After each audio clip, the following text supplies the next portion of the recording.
The O'Reilly had sent me up to one of the upstairs rooms in the post office, and later on Pierce came round as he was examining the various outposts, and he saw me and he's delighted. His eyes lit up, and he said, "I'm glad to see another St. Enda's boy back again with us."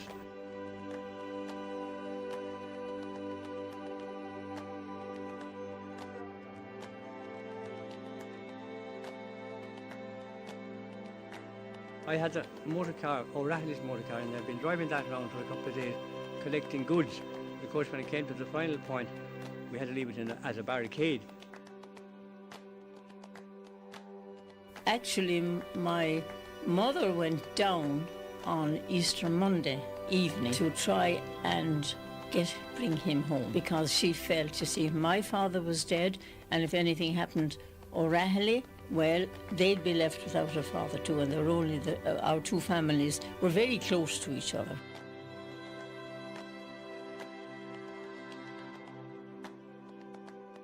Oh yes, my brother did come back, and he was nearly shot passing Boland's Mills.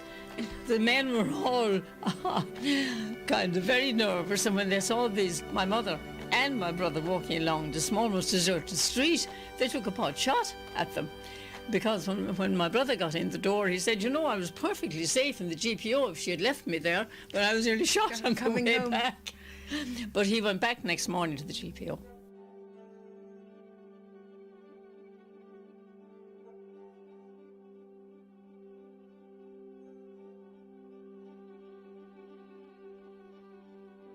They decided there was no chance, no sense in staying any longer. If they'd all be crushed by the roof and burned to death as well, that they'd have to surrender.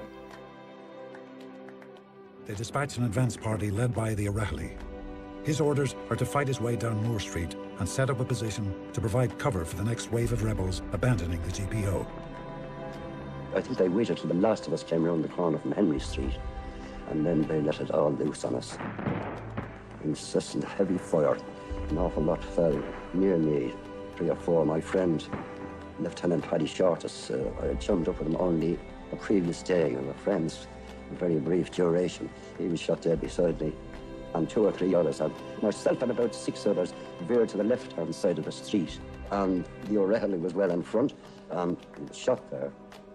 I saw him fall on his face, and the sword fall out of his hand. And I saw him then turn on his left side. He was in great pain, and he made the sign of the cross.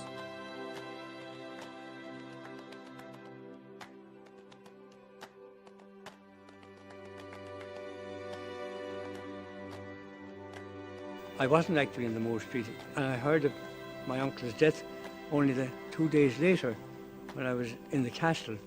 Tommy mentioned about one of the leaders, O'Reilly, being killed, and it was a frightful shock because I knew they'd got out all right. I didn't know that any of them had been killed at the time.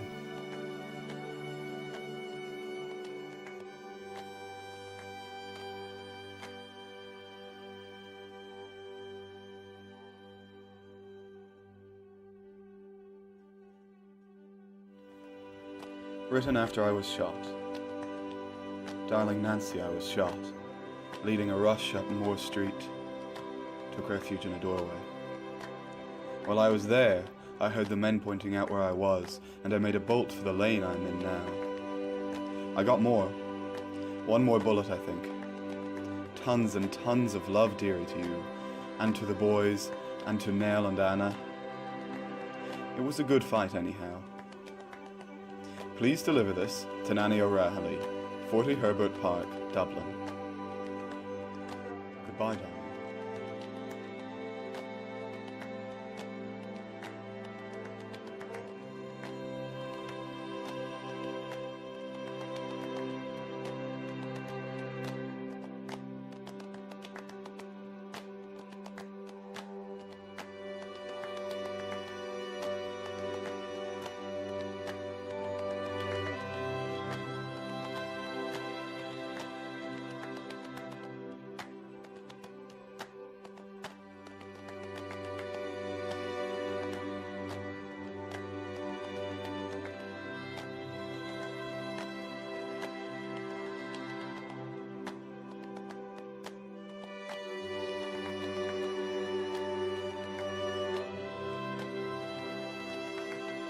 My mother was arrested immediately after 1916, though, as I say, she had nothing whatever to do with it. Until then, my mother really was only interested in the piano and in gardening and looking after her family. It was after 1916 that definitely came.